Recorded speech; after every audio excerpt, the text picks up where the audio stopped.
Donc à présent, comment rajouter un titre? Là ici, j'aimerais mettre quand même que ce tournage aura été fait à La Rochelle. Alors, pour ça, très simple, ici on a un élément qui s'appelle titre, dans le menu, nouveau titre. On va créer un titre fixe par défaut, déroulement horizontal ou vertical, c'est plus pour les génériques, on verra ça à la fin. Donc on va créer un nouveau titre. Par défaut, il va prendre les caractéristiques de ma vidéo, c'est ce que je veux.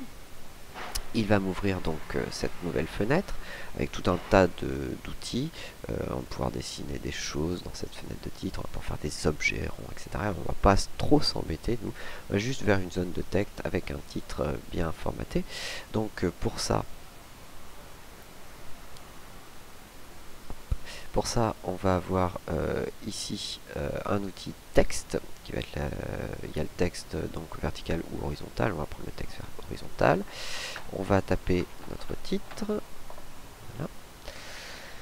Une fois qu'on a tapé notre titre, on va retourner sur l'outil sélection pour pouvoir déplacer notre titre où on veut. On peut le mettre en bas, en haut, on peut le centrer dans notre fenêtre.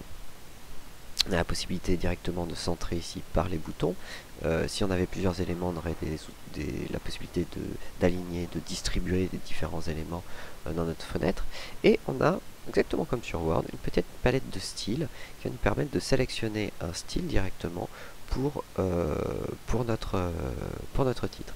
Alors il faut faire attention parce que, bien entendu, il y a des choses plus ou moins jolies. Donc là, je vais choisir un élément type, c'est-à-dire juste avec des ombres portées. On a ici, bien entendu, la possibilité de sélectionner la police de caractère, mettre en gras ou en italique si besoin. Là, on retrouve ici gras italique. On a ici la taille des caractères. On a l'espacement entre les caractères. Centrer mon élément. On a la possibilité de centrer du texte, de l'aligner à droite, à gauche. On a tout un tas de choses. On a l'opacité du texte. Voilà, 100%, 0, selon comment on souhaite afficher les choses. Je vais mettre une petite opacité à 60, histoire d'avoir un petit peu de la vidéo qui passe à travers mon titre. On a sa position, sa largeur, on peut faire tourner bien entendu l'élément, on va retrouver donc ici la police, on a la couleur bien entendu, on peut changer la couleur de notre titre. On a vraiment là ici toute une palette de choses extrêmement intéressantes qui nous permet, on peut même aller chercher de la couleur directement dans la vidéo. Ici je vais revenir avec du blanc, ça sera plus joli.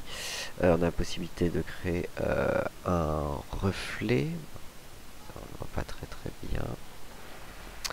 On a la possibilité de rajouter des contours de couleurs, on a la possibilité de rajouter une ombre. Voilà, on a vraiment la possibilité de faire plein de choses assez intéressantes. On va fermer cette fenêtre de titre. Il va nous avoir ajouté dans notre chutier ici donc un élément titre que je vais venir tout simplement ici rajouter cet élément dans ma scène comme une vidéo. Et ici, voilà, on va voir notre titre qui va arriver. Alors ce titre, bien entendu, je peux le fondre avec le reste. Je fais un fondu d'entrée et un fondu de sortie. Tac. Pour avoir l'arrivée de mon titre, arrivée de ma vidéo, disparition de mon titre et de ma vidéo. Alors je vais le faire un tout petit peu plus lent, le fondu, pour que ce soit plus joli. Tac. Voilà. C'est un peu violent là. Hop. Hein, ce qui va me donner au final, quand je vais lancer ma tête de lecture, voilà, on y est. Pour info quand même, à chaque fois que je lance ma tête de lecture, j'appuie tout simplement sur la barre espace. On verra un peu plus tard d'autres raccourcis. Notamment, pour l'instant, je ne vous ai pas expliqué une chose. Avec mon PC me permet de travailler sans aucun problème sur du montage, sans avoir à faire des calculs. Mais comme vous pouvez le voir ici, j'ai des codes couleurs jaune, rouge, et il va y avoir un troisième code couleur, ça va être le vert.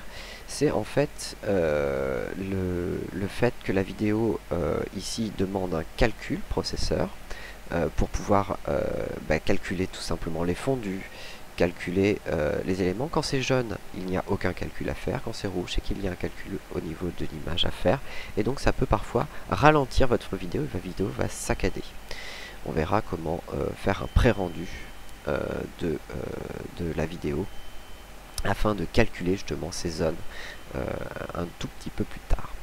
En attendant, je vais vous parler maintenant du crop. Alors ça, je sais que je vais me faire taper sur les doigts, mais c'est pas grave, je vais vous montrer quand même cet effet qui me semble assez important lorsque l'on fait du montage vidéo.